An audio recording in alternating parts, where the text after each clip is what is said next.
अगर प्लेन पर बिजली गिर जाए तो क्या होगा? क्या इसके कई टुकड़े हो जाएंगे? चींटियां हमेशा ऐसे एक लाइन में ही क्यों चलती है? और क्या हुआ जब अचानक ये मुर्गियां ऐसे हरे अंडे देने लगी? इस बदलाव के पीछे का कारण क्या है? जानने के लिए बने रहिए हमारी आज के इस वीडियो के साथ अंत तक। नंबर 1, दोस्तों आपने भी घर पर कभी न कभी लाइट बल्ब को तो चेंज किया ही होगा, लेकिन ऐसा करने के लिए आपको घर वालों से कितना पैसा मिला? जवाब होगा कुछ नहीं। लेकिन तब क्या हो अगर आपको सिर्फ एक बल्ब बदलने के लिए पूरे 1.5 लाख रुपए ही मिल जाए? जी हाँ, आपने सही सुना। अमेरिका में रहने वाले केविन शमिट को सिर्फ एक लाइट बल्ब बदलने के लिए $20,000 यानी कि करीब 1.5 लाख रुपए मिलते हैं। लेकिन ये काम उतना ही आसान नहीं है जितना कि सुनने में लगता है, क्योंकि ऐसा करने के लिए केविन को जमीन से करीब 1500 फीट की ऊंचाई पर जाना पड़ता है, जहां पर छोटी सी गलती भी कोई गुंजाइश नहीं बचती।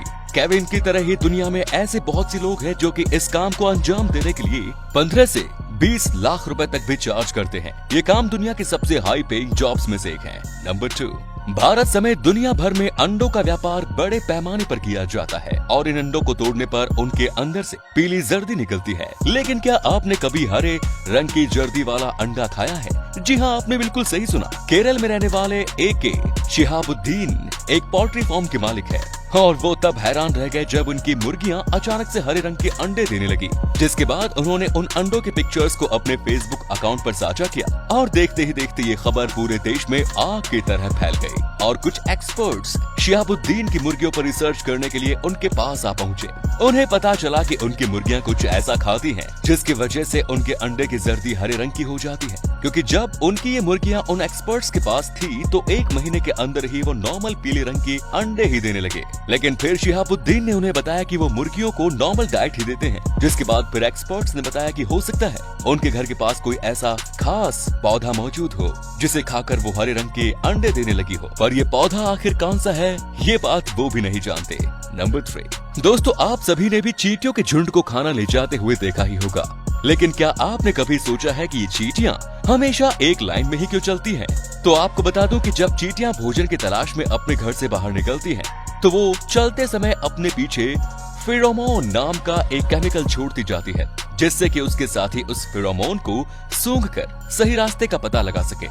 फिर उस चींटी का पीछा करने वाले बाकी की चींटियां भी पीछे उसी फेरोमोन नाम के केमिकल को छोड़ती जाती हैं और ये साइकिल ऐसे ही तब तक चलता रहता है जब तक कि वो सारे भोजन को वहां से ले जाकर अपने घर में स्टोर ना कर दें। और हाँ, चींटियों के हर एक ग्रुप का अपना एक अलग गंध का फेरोमोन होता है जिससे वो अपना इलाका भी निर्धारित करती है। नंबर 4, मिरर टच सिंथेसिया एक ऐसी बीमारी है जिससे ग्रस्त व्यक्ति अपने सामने मौजूद किसी भी व्यक्ति को छूने भर से ही उसको होने वाले दर्द को महसूस कर सकता है। और अमेरिका में रहने वाले डॉक्टर जोएल सैलिनास भी इसी रेयर बीमारी से ग्रस्त है, जिसकी वजह से ये डॉक्टर जब भी किसी मरीज को छूते हैं तो उनका दिमाग उस व्यक्ति को होने वाले दर्द को महसूस करने लगता है। अब इसे कोई बीमारी कहा जाए या फिर किसी तरह की सुपर पावर, ये फैसला आप खुद ही कर लीजिए।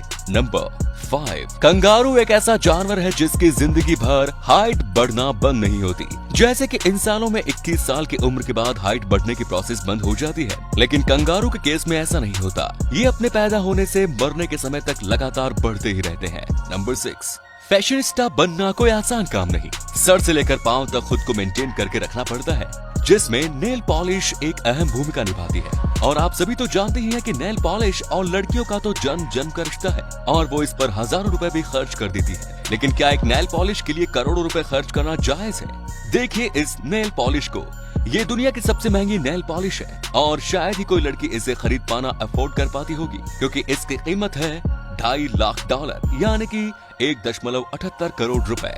और ऐसा इसलिए क्योंकि इसके निर्माण के लिए 267 रियल ब्लैक डायमंड का इस्तेमाल किया गया है।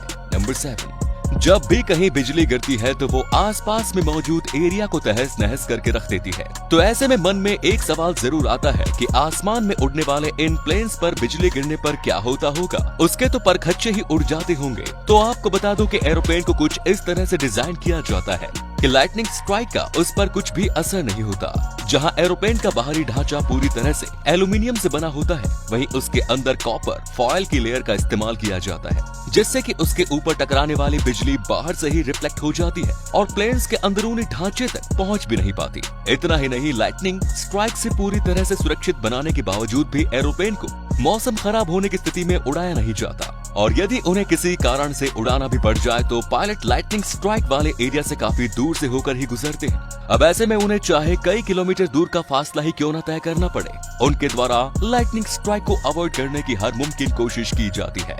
अगर ये वीडियो अच्छी लगी तो इसे शेयर करना ना भूलें और ऐसे ही और भी अमेजिंग वीडियोस को लगातार देखते रहने के लिए यूनिवर्स एडवेंचर के साथ जुड़े रहिए। धन्यवाद।